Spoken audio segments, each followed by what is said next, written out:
I sent the message right after takeoff. Group chat. No dramatic punctuation.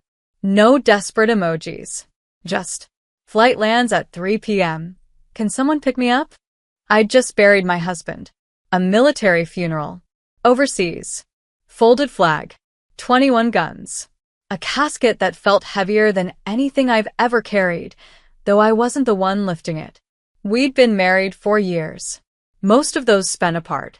Deployments don't care about anniversaries. But love doesn't keep receipts. So I didn't ask for much. Just a ride home. The reply came before we even reached cruising altitude. My brother. We're busy, try Uber. Then 2 minutes later. My mom. Why didn't you plan better? No. How was the funeral? No, we're so sorry. No, we're proud of him. Just that. Cold. Fast. Clean. I sat by the window, the plane lifting above the clouds, and stared into the kind of silence that doesn't come from grief. It comes from realization. You think family holds you, but sometimes they hold the knife. So, I typed one sentence back. No worries. That was it. No fight. No guilt trip. Just silence. When we landed, I didn't cry. Didn't beg. I pulled my coat tight, walked past the baggage carousel, past the other passengers hugging their people, and stepped into a black SUV already waiting by the curb. Because here's the thing. While they were busy, while they were judging, they didn't know who else had flown back with me, or what I'd brought with me from the base, or who was waiting behind the headlines.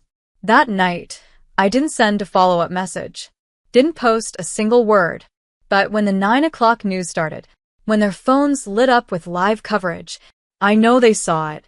I know they dropped their forks. I know my mother's wine glass hit the tile. And I know one thing for sure. They'll never forget what I did next. The clip ran less than 60 seconds. But that's all it took. Evening news. Middle of the broadcast. Right after the weather. Right before sports. The anchor spoke with that trained calm, the kind that delivers tragedies and triumphs in the same breath. Today, a widow returned home from her husband's overseas military burial alone. But not unnoticed. Then came the footage. Black SUV. Airport curb. Me, stepping out, still in black, flag folded, triangle held against my chest. And behind me, 3 uniformed Marines. 2 women. 1 man. All in full dress. They didn't just escort me. They stood behind me, shoulders squared, backs straight, like shields. The camera zoomed in just enough to capture the moment I turned and handed something to one of them. A small box. White. Ribboned. The reporter continued. In an unexpected twist, the widow was met not by family, but by her husband's former unit, who arranged a military-led tribute and personal escort. She declined interviews, but left behind one handwritten note for the press. And then the screen filled with it. My handwriting. My words. Clear. Steady. If you ever find yourself standing alone at the edge of grief, don't look for people who left you there. Look for the ones who show up anyway. RM. They didn't say my full name, but they didn't have to. Everyone in that group chat knew exactly what they were watching. The camera panned out. Final shot. Me walking away between 2 Marines, head high, back straight, into the black SUV. No tears. No interview. No begging for sympathy. Just truth. Dignified. Broadcast on every major channel. And in living rooms across the city. In my mother's kitchen. In my brother's condo. Phones were dropped. Forks clattered. Silence filled the spaces they thought were safe. They had sent a message. And now, so had I. The group chat was silent for the next 24 hours. No reactions. No apologies. Not even a just saw the news.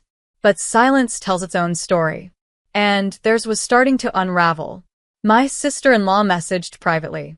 Was that you on Channel 5? I didn't answer. She didn't ask again. But word was spreading. That image of me, flanked by Marines, wrapped in grief, but standing like a statue, was everywhere. And behind the scenes, the people who left me stranded were scrambling to rewrite history.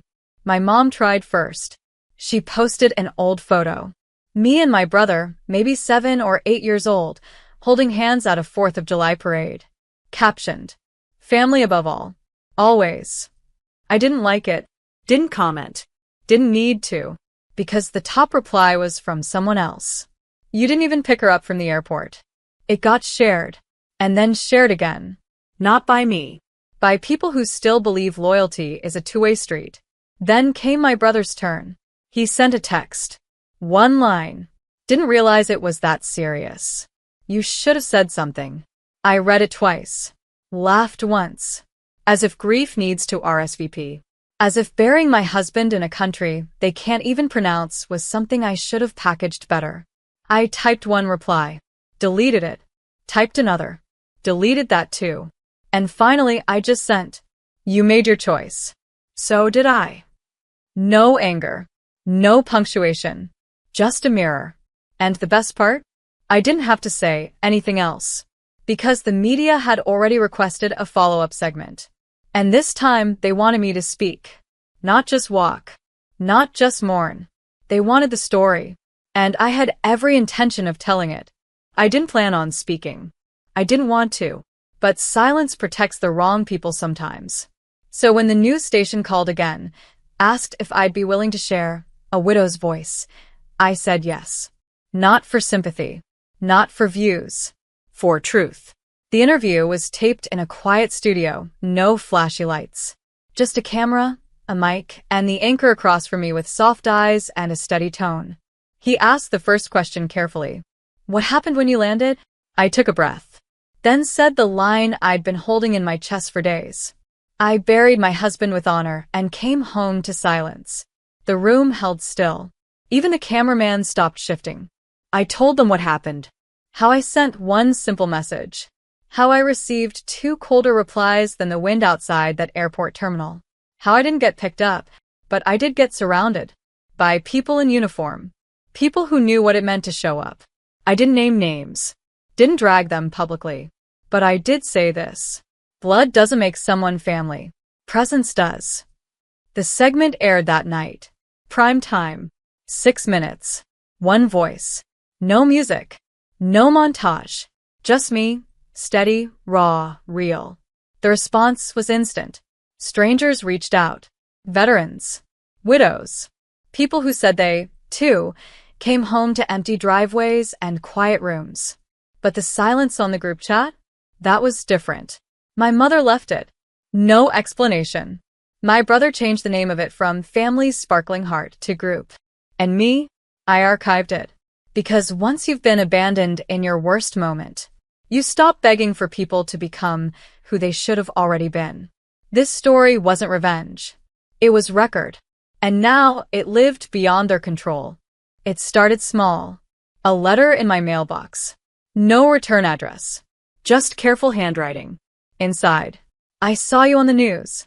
My husband never made it back. You made me feel less alone." Then it spread. Local veteran groups shared the clip. A Gold Star Mothers page reposted the full segment. A military spouses network reached out, offered support, flowers, shoulders I didn't ask for, but suddenly needed.